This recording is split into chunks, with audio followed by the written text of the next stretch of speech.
নমস্কার, আমি স্বরূপ কুমার সরকার, মধুরকুল হাই স্কুলের ইংরেজি শিক্ষক এবং মোটিভেশনাল স্পিকার। তো এই ভিডিওটা একটু অন্যরকম ভিডিও। এগুলো হচ্ছে একটু পার্সোনাল ডেভেলপমেন্ট বা সেলফ ইমপ্রুভমেন্ট যে ভিডিও টাইপের হয় সেরকম ধরনের ভিডিও। এই ভিডিওগুলোই অত বেশি ভিউ হয় না। তো আমার ভালো লাগে এই টপিকটা, সাবজেক্টটা, একটু এই ভিডিও নিয়ে এগুলো নিয়ে একটু পড়াশোনা করি, এই রিলেটেড ভিডিও দেখি, শেখার চেষ্টা করি। আমি মনে করি যে প্রত্যেকটা মানুষের পার্সোনাল গ্রোথ বা পার্সোনাল ইমপ্রুভমেন্টের প্রয়োজন আছে আর কি, ইনক্লুডিং অল দ্য স্টুডেন্টস।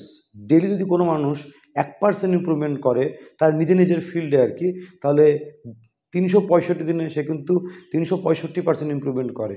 তো আমি মনে করি যে যদি কেউ ছোট ছোট একদম স্মল বেবি স্টেপস নেয় আর কি, একদম আপনি ধরেন সাপোজ মনে করছে যে আপনি হাঁটাটা, যেরকম যদি একটা উদাহরণ ধরি, তো যদি কেউ পারলো না 1 ঘন্টা হাঁটতে, যদি সে 15 মিনিটও হাঁটে ডেলি, কিন্তু ডেলি 365 দিন যদি 15 মিনিট হাঁটে, তাও কিন্তু তার বডির উপর একটা ডেফিনেটলি ইম্প্যাক্ট করবে আর কি, একদিনে 5-6 ঘন্টা হাঁটার থেকে আর কি।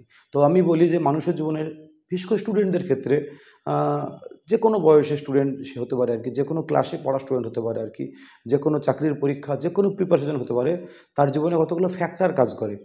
অন্য মানুষের ক্ষেত্রেও হয়তো এটা প্রযোজ্য হতে পারে। সেই ফ্যাক্টরগুলো তার সাফল্যের পথে তাকে অনেকটা এগিয়ে নিয়ে যায়, সাফল্যকে ত্বরান্বিত করে। সেগুলো হতে পারে ভিজিবল ফ্যাক্টর এবং ইনভিজিবল ফ্যাক্টর। কিছু অদৃশ্য শক্তি কাজ করে আর কিছু দৃশ্যমান শক্তি কাজ করে আর কি। তো ইনভিজিবল ফ্যাক্টর বলি, যেমন ধরি, যেমন আপনাকে উদাহরণ দিয়ে বুঝিয়ে বলি আর কি, বা তোমাদেরকে আর কি। ধরো সাপোজ মাধ্যমিক তুমি পরীক্ষা দিয়েছো, কোন ঘরে তোমার কোন স্যার গার্ড পড়বে তুমি জানো না, কিন্তু এমন হয়তো একটা স্যার পড়লো যে তোমাকে হয়তো পুরোপুরি হেল্প কেউই করবে না, তবুও ধরো একটু তোমার প্রতি একটু তোমার কেন, ওই হলের সকলের প্রতি একটু সহানুভূতিশীল হলো আর কি। আবার এমনও হলো যে তোমার খাতাটা এমন একটা স্যারের কাছে গেল যে হয়তো একটু ফ্লেক্সিবল আর কি, ডিফার করে, ভ্যারি করে, অবশ্যই ডেফিনেটলি ভ্যারি করে আর কি। মার্কস একটু হলেও 10-5 নম্বর হলেও ভ্যারি করে আর কি।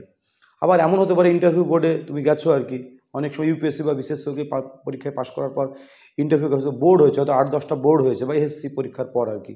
সেইখানে এমন হতে পারে, এমন একটা তুমি বোর্ডে গেলে যে বোর্ডের মানুষ অনেকটা বেশি, অ্যাটমসফিয়ারটা অনেক বেশি ফ্রেন্ডলি, আবার অনেকটা হচ্ছে খুব রিজিড, একটু ট্র্যাডিশনাল আর কি, তখন তোমার ক্ষেত্রে একটু ভ্যারি করে আর কি। তো এরকম কিছু জীবনে ফ্যাক্টর কাজ করে আর কি, অনেক ফ্যাক্টর কাজ করে জীবনে সাফল্য পাওয়ার ক্ষেত্রে। সব থেকে বড় ফ্যাক্টর হচ্ছে ইনভিজিবল ফ্যাক্টর আর কি। তো সেইটা কিসের উপর ডিপেন্ড করে, আমি মনে করি যদি কেউ কতগুলো 3টে যদি কাজ সে জীবনে করতে পারে, তাহলে এই ইনভিজিবল ফ্যাক্টরগুলো, যেটাকে আপনি ল অফ অ্যাট্রাকশনও বলতে পারেন, অনেক রকম নাম আছে, তাহলে সেইটা কিন্তু একটা অদৃশ্য শক্তি কিন্তু আপনার ফেভারে কাজ করবে আর কি। এই 3টে ফ্যাক্টর যদি আপনি ডেলি প্র্যাকটিস করেন আর কি, এবং এটা আপনি হ্যাবিট করে ফেলতে পারেন, তাহলে আমি শিওর, এটা আমার কেন, আমি বহু মানুষের টেস্টিমোনিয়াল দেখেছি, এটা সত্যি কথা আর কি। তো প্রথম যে ফ্যাক্টর হচ্ছে ডেলি 5 থেকে 10 মিনিট ঈশ্বর, গড, আল্লাহ, যে ইষ্ট দেবতা আপনি মানেন, ইউনিভার্স হতে পারে আর কি, ব্রহ্মা, বিষ্ণু, মহেশ্বর, যাকে আপনি মানেন আর কি, যাকে আপনি মানেন, যে আপনার ইষ্ট দেবতা আর কি, তাকে আপনি ডেলি ঘুম থেকে উঠে, একদম ঘুম থেকে যখন উঠলেন, তাকে আপনি মনে করলেন, আর রাত্রে শোবার আগে আর কি। এটাকে বলা হয় গ্র্যাটিটিউড বা গ্রেটফুল থাকা আর কি, গ্রেটফুল থাকা, কৃতজ্ঞ ভাব থাকা। আপনি কৃতজ্ঞ আর কি, আপনি বিনম্র ঈশ্বরের প্রতি আর কি। ঈশ্বর অনেক দয়াবান, এবং আপনি ডেলি আপনি এটা লিখতেও পারেন আর কি, যে আই এম গ্রেটফুল, সারাদিনে আপনার যে কাজগুলো হয়েছে তার জন্য আমি ঈশ্বরের কাছে গ্রেটফুল, এবং আমরা যে ঘুম থেকে উঠতে পেরেছি সুস্থ শরীরে, বেঁচে আছি সুস্থ শরীরে, এর জন্য ঈশ্বরের প্রতি গ্রেটফুল থাকা ডেলি বেসিসে দরকার। আপনি সারাদিনে 5টা মিনিট সময় ঈশ্বরকে দেওয়ার দরকার আর কি, রাত্রে শোবার আগে স্মরণ করুন এবং ঘুম থেকে উঠে স্মরণ করুন আর কি। এটা দারুণ প্র্যাকটিস, এটা ডেফিনেটলি আপনার সেই কাজ করবে, আপনার মধ্যে পজিটিভ এনার্জির একটা ভাইব্রেশন নিয়ে আসবে, আপনার ফ্রিকোয়েন্সি ম্যাচ করবে ইউনিভার্সের সঙ্গে আর কি, যদি আপনি এটা করতে পারেন, যদি লিখতে পারেন আর কি daily, what are you grateful for, আপনি কিসের জন্য ঈশ্বরের প্রতি কৃতজ্ঞ আর কি, এটা যদি রিটেন ফর্মে লিখতে পারেন, এটা খুবই ভালো কাজ করে আর কি। তো 5 মিনিট আপনাকে স্মরণ করতে হবে। এবং আপনি ভাবুন না, যদি আপনি কোনো সরকারি হসপিটালে যান, আপনি দেখতে পাবেন যে কত অসংখ্য নানা রকম ধরনের রোগী থাকে আর কি, এবং তখন নিজেকে মনে হয় না, ভাগ্যবান মনে হয় যে আমি অনেক ভালো আছি, সুস্থ আছি, আমার সমস্ত শরীর অঙ্গ প্রত্যঙ্গ ঠিক আছে। আপনার কাছে যদি কোনো অঙ্গ প্রত্যঙ্গ চায়, ডিমান্ড করে, আপনি দেবেন না, দেওয়া উচিতও নয় আর কি। কিন্তু অনেক মানুষের শারীরিক প্রতিবন্ধী থাকে, সমস্ত অঙ্গ ঠিকঠাক কাজ করে না আর কি, কি কোনো দুরারোগ্য রোগে ভোগে আর কি, তার তুলনায় আপনি ডেফিনেটলি ভালো আছেন। আপনার চারপাশে দেখবেন আপনি অনেকের থেকে অনেক বেশি প্রিভিলেজড, অনেক বেশি সুবিধা পাচ্ছেন আর কি। তার জন্য হয়তো ঈশ্বরই দায়ী আর কি। এবং আপনি যে সামনে যে কাজটা করতে যাচ্ছেন তার জন্য ঈশ্বরকে ধন্যবাদ জানান, যে যেটা আপনার আছে, যেটা আপনি পেতে চান তার জন্য নয়, আপনার যেটা আছে তার জন্য আপনি কৃতজ্ঞ থাকুন, গ্রেটফুল থাকুন ঈশ্বরের কাছে। সেটা আপনাকে আরও জিনিস পেতে হেল্প করবে, এটা প্র্যাকটিস করুন। সেকেন্ড হচ্ছে গুরুজনদের প্রতি সম্মান জানানো, হাম্বল থাকা। আপনি বিশ্বের সমস্ত বড় লোক দেখবেন আর কি, সে এলন মাস্ক থেকে শুরু করে, অমিতাভ বচ্চন থেকে শুরু করে, আপনি বিল গেটস থেকে শুরু করে, আপনি সুন্দর পিচাই থেকে শুরু করে, সত্যনাথ থেকে, সমস্ত মানুষ কিন্তু খুব হাম্বল, খুবই বিনয়ী আর কি। কারণ আপনি মুকেশ আম্বানিকে দেখবেন খুব সিম্পল থাকে আর কি, এপিজে আব্দুল কালাম দেখবেন খুব সিম্পল থাকে আর কি। হ্যাঁ, এরা খুব হাম্বল হয় এবং এরা শিখতে জানে আর কি, অহংকারটা খুব কম। তো আমি যেটা বলবো, গুরুজনদের প্রতি শ্রদ্ধাশীল থাকা, নিজের প্যারেন্টসকে সম্মান জানানো। যদি তুমি হোস্টেলে থাকো তাহলে তাদের ছবিকে ডেলি বেসিসে প্রণাম করা, তোমার যারা গুরুজন আছে আর কি, তাদেরকে রেসপেক্ট করা, তোমার যারা মেন্টর, টিচার, যারা কোচ আছে তাদেরকে নিয়মিত প্রণাম করা, সম্মান জানানো। এইটা কিন্তু আমি খুব বিশ্বাস করি এই ব্লেসিংস, সমস্ত মানুষের ব্লেসিংস তুমি যখন পাবে আর কি, একটা স্টুডেন্ট পাবে আর কি, এরকম করে মাথাটা নিচু করতে জানতে হয় আর কি। যখন মাথাটা তোমার নিচু হবে না, তখন তোমার উপর আশীর্বাদ বর্ষিত হবে, সে স্বর্গ থেকে হোক আর মর্তের। তোমার যারা বাবা মা, যে সমস্ত গুরুজন বা টিচার, মেন্টর আছে, তারা যখন তোমাকে প্রচুর আশীর্বাদ করবে, তুমি জীবনে দেখবে অর্ধেকটা তুমি ওখানেই তুমি কিছুটা ব্লেসিংস পেলে, যেই ব্লেসিংস তোমার সারা জীবনের পাথে হয়ে থাকবে আর কি। খুবই ইম্পর্টেন্ট আর কি ব্লেসিংসটা পাওয়া আর কি। এবং আমাদের যে এই যে ব্লেসিংসটা নেওয়া, আমরা যখন মনে করো, যখন তুমি পড়তে বসো, দেখবে তোমার আমাদের মধ্যে দুটো এনার্জি কাজ করে, পজিটিভ এবং নেগেটিভ এনার্জি। হ্যাঁ, একটা দোদুল্য মন থাকে আর কি, অনেক সময় কনসেন্ট্রেট করতে পারি না আর কি। তো তখন তুমি এই সমস্ত কাজগুলো করলে না, তোমার মধ্যে একটা পজিটিভ এনার্জি একটা সবসময় ভাইব্রেশন চলবে আর কি, যেটা তোমাকে পড়তে উদ্বুদ্ধ করবে আর কি, তোমাকে সেলফ মোটিভেশন তোমার মধ্যে তৈরি হবে একটা। এইটা খুব জরুরি আর কি, মাইন্ডসেটটা খুব জরুরি আর কি। তো এগুলো করলে তোমার একটা সাকসেসফুল যেটা মাইন্ডসেট বলে সেটা তৈরি হবে। আর ফাইনাল হচ্ছে কন্ট্রিবিউশন। হয়তো তোমার এখন কোনো কন্ট্রিবিউশন নেই সমাজে, কিন্তু তুমি একটা দিন নিশ্চয়ই একটা কেউ কিছু একটা করবে আর কি। তখন সমাজকে একটু ফিরিয়ে দেওয়া। তারপর তুমি ডাক্তার হচ্ছ, একটা দিন হয়তো মাসে তুমি ফ্রি চিকিৎসা করলে আর কি। তুমি যে কোনো প্রফেশনে থাকলে তুমি তোমার সেই প্রফেশনের ধরন অনুসারে তুমি একটা সমাজকে দিলে আর কি। তুমি টিচার হয়ে কাউকে একটা বই গিফট করলে, বা তুমি কাউকে পরামর্শ দিলে, তুমি আর্থিকভাবে সাহায্য যদি করতে পারো তো খুব ভালো। সবসময় বলা হয় যে 10% আমাদের দেওয়া কন্ট্রিবিউশন করা উচিত, বলা হয় থাকে। যারা ফিনান্স নিয়ে যারা ভিডিও বানায় তারা বলে যে আমাদের যে ইনকাম থাকে তার 5 থেকে 10% সমাজকে বা যে কোনো জায়গায় সঠিক জায়গায় কন্ট্রিবিউশন করা উচিত আমাদের আর কি। কিন্তু আমরা অনেক হয়তো করে উঠতে পারি না, কিন্তু এই গিভিংটা খুব ইম্পর্টেন্ট আর কি। When you support the world selflessly, the whole world supports you endlessly. যখনই নিঃস্বার্থভাবে ওয়ার্ল্ডকে হেল্প করবেন, তখন দেখবেন আপনার সমস্ত কিছু পেতে থাকবেন আর কি। আমি বহু কোচের মুখে শুনেছি, যখন তারা দেওয়া শুরু করেছে আর কি, তখন তারা অটোমেটিক পাওয়া শুরু হয়েছে আর কি। আপনার যদি 100 টাকা ইনকাম হয়, আপনি চেষ্টা করুন 5 টাকা দিতে। আপনি ভার্বালিও অনেক মানুষকে হেল্প করতে পারেন, মোটিভেট করতে পারেন।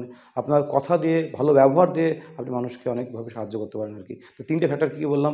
প্রত্যেকদিন ঘুম থেকে উঠে বা শোবার আগে ঈশ্বর বা আল্লাহ বা ভগবানকে স্মরণ করা, একদম কন্টিনিউয়াস ডেইলি বেসিসে আর কি, গ্রেটফুল থাকা। আর সেকেন্ড হচ্ছে গুরুজনদের, বাবা মা সহ সমস্ত মানুষকে সম্মান করা, হাম্বল থাকা, মাথা নিচু করে তাদের আশীর্বাদটাকে নেওয়া। আর থার্ড হচ্ছে কন্ট্রিবিউশন করা, চ্যারিটি করা, সমাজকে একটা সময় পর কিছুটা হলেও ফিরিয়ে দেওয়া, ভালো ব্যবহার করা মানুষের সাথে আর কি। এইগুলো আর কি, এইগুলো। আর ভিজিবল ফ্যাক্টর হচ্ছে অবশ্যই সেই স্টুডেন্ট। যে কোনো সাফল্য পাওয়ার ক্ষেত্রে যতই তুমি তোমার অবশ্যই টিচার বা কোচিং সমস্ত প্রতিষ্ঠানের অবশ্যই গুরুত্বপূর্ণ ভূমিকা থাকে, স্কুলের। কিন্তু সব থেকে আমার মনে হয় বেশি ভূমিকা সেই পার্টিকুলার, সেই ইন্ডিভিজুয়াল স্টুডেন্টের, যে পড়ছে আর কি। মাঝে একটা ভিডিও এসেছিলো, একটা ছেলেকে এই তো মেধা তালিকায়, যে কে দায়ী? বলছে আমি নিজে দায়ী, আমার সাফল্যের জন্য আমি দায়ী, কারণ আমি পড়েছি definitely. Yes, you are the factor আর কি, you are the visible factor আর কি। তুমিই দায়ী তোমার পড়াশোনার ভালো রেজাল্টের জন্য, কারণ আমি মনে হয় 75 থেকে 80% সেই স্টুডেন্ট দায়ী, কারণ সেই তো পড়ছে আলটিমেটলি দিনের শেষে আর কি। সে তো এত টিউশন করে, সে সময় ম্যানেজ করে, সে ডেফিনেটলি সে নিজে পড়ছে, পড়া মনে রাখছে, সে পড়া বুঝছে, কনসেপ্ট ক্লিয়ার করছে, প্র্যাকটিস করছে, সেই ডেফিনেটলি দায়ী আর কি। সেখানে অবশ্যই সময় নষ্ট না করে একটা দিনকে টু ডু লিস্ট করে একটা প্রোডাক্টিভ ওয়েতে খাটতে হবে আর কি। কোনোরকম কোনো সময় নষ্ট করা যাবে না। আর একটা কথা বলি, যে যখন পড়তে বসছো তখন কিন্তু সময় দেখো না, কত ঘন্টা পড়লাম that is not important, content তুমি কতটা পড়লে আর কি। তুমি সেটা ভাবো যে আমি 2টো চ্যাপ্টার পড়লাম বা 1টা চ্যাপ্টার পড়লাম বা এই জিনিসটা আমি শিখলাম, এটা লিখলাম আমি, দ্যাট ইজ ইম্পর্টেন্ট, সময়টা ইম্পর্টেন্ট না। এটা ভেবে তুমি পড়ো। আর একটুখানি লাইট সাবজেক্ট, হার্ড সাবজেক্ট এরকম করে একটু আর যেটা বলছি পোমোডোরো টেকনিক ফলো করে তুমি পড়তে পারো, মানে 25 মিনিট খুব মন দিয়ে 100% ফোকাস নিয়ে পড়লে, 5 মিনিট রেস্ট নিলে, এরকম করে এটা পড়ো, ডেফিনেটলি রেজাল্ট ভালো হবে। আর একটা সেকেন্ড হচ্ছে টিচার, মেন্টর। এখনকার ছেলেমেয়েদের একটু প্রবণতা হচ্ছে যে টিচারদের কতটা বেশি রেসপেক্ট করে না, কিন্তু এটা খুব গুরুত্বপূর্ণ। খেলোয়াড়দের ক্ষেত্রে থেকে উদাহরণ নেবে, খেলোয়াড়রা হাজার বিরাট কোহলি, সচিন খুব বড় প্লেয়ার হোক, কিন্তু ওরা কোচকে সম্মান করে, ওরা কোচের কথা শোনে। যখন ফুটবল খেলা হয়, মেসি ডেফিনেটলি বড় প্লেয়ার, রোনাল্ডো ডেফিনেটলি বড় প্লেয়ার, কিন্তু ওরা যখন একটা টিম হিসেবে খেলে তখন কিন্তু কোচের যে স্ট্র্যাটেজি থাকে সেটা তারা মেনে চলার চেষ্টা করে। কোচ সেখানে বড় গুরুত্বপূর্ণ ভূমিকা পালন করে। জীবনের ক্ষেত্রেও তাই, তোমার যে টিচার, তোমার যে মেন্টর, তোমার যে গুরুজন আছে, তাদেরকে তোমাকে ডেফিনেটলি, তোমাকে সে তোমার স্ট্র্যাটেজি ঠিক করছে, সে তোমার প্ল্যানিং ঠিক করছে, সে ডেফিনেটলি তোমার ভালো চাই। তো তার যে প্ল্যানিং, তার যে স্ট্র্যাটেজি, তার যে পড়ার রূপরেখা, তার নিজস্ব প্ল্যানিং আছে, সেই তোমাকে চলা উচিত আর কি। অবশ্যই তোমার ডাউট ক্লিয়ার করবে, তুমি তোমার জানবে, কিন্তু কোচের যে প্ল্যানিং, টিচারের যে প্ল্যানিং, সেই প্ল্যানিংয়ের সময় তোমাকে চলতে হবে। আর টিচারদেরকেও খেয়াল রাখতে হবে যেন এটা সেই স্ট্র্যাটেজি যেন অবশ্যই তাদের বেনিফিশিয়াল হয় আর কি। এবং এটা কিন্তু ইন্ডিভিজুয়াল স্টুডেন্ট অনুযায়ী আলাদা আলাদা স্ট্র্যাটেজি হবে আর কি, সবার ক্ষেত্রে এক নাও হতে হবে, সেটাও টিচারকে মনে রাখতে হবে আর কি। আর ফাইনাল হচ্ছে পেরেন্টস, তিনটে স্তম্ভ, টিচার, স্টুডেন্ট এবং পেরেন্টস, আর একটা স্কুল। তো পেরেন্টস ডেফিনেটলি খুব গুরুত্বপূর্ণ, কারণ আমরা অনেক সময় কী করি, আমি নিজে একটা প্যারেন্ট আর কি, বাবা আর কি, দুই ছেলের পরে আমরা অনেক সময় কী করি, ধৈর্য হারিয়ে ফেলি, আমরা বকাবকি করি, আমরা অনেক সময় ডিমোটিভেট করি, বলি যে তোর দ্বারা কিছু হবে না, বা তো পড়ছিস না, কোনো সময় তুলনা করে ফেলি আর কি, কম্পেয়ার করি অন্য ছেলের সঙ্গে। কিন্তু প্রত্যেকটা বাচ্চা ডেফিনেটলি, আমারই দুটো ছেলে দুরকমভাবে পড়াশোনা করে আর কি। তো একটা মানুষ অন্য মানুষের থেকে ডেফিনেটলি আলাদা, আপনার ছেলে অন্য একজন ছেলের থেকে আলাদা। আপনার ছেলের মধ্যে ডেফিনেটলি ট্যালেন্ট আছে আর কি, ট্যালেন্ট ডেফিনেটলি আছে, কবিতা আছে, ফেবুল, যেখানে ট্যালেন্ট ডেফিনেটলি আছে, সেই ট্যালেন্ট আলাদা হয়। অতএব আপনার ছেলে যে ট্যালেন্ট আছে সেটা আপনাকে বুঝতে হবে, একটু ধৈর্য ধরতে হবে, সময় দিতে হবে। খোঁজ আমরা ডিটেলস খোঁজটা নিই না, আমরা উপর খোঁজ নিই যে কেমন পড়া হচ্ছে।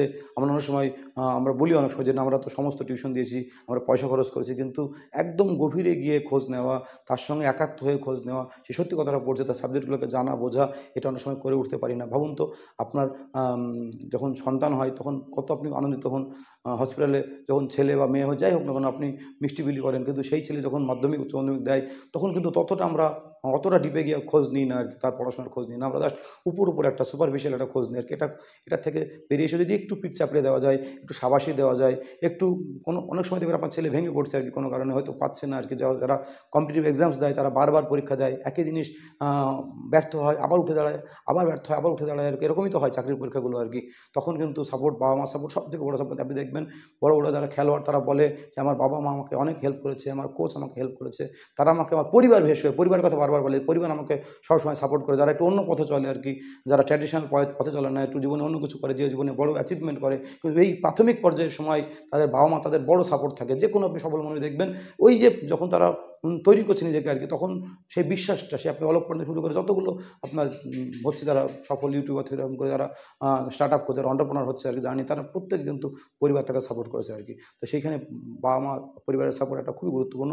তো এরকম যদি ফ্যাক্টর, এই 6টা ফ্যাক্টর আপনার জীবনে ডেফিনেটলি সাকসেস নিয়ে আসবে।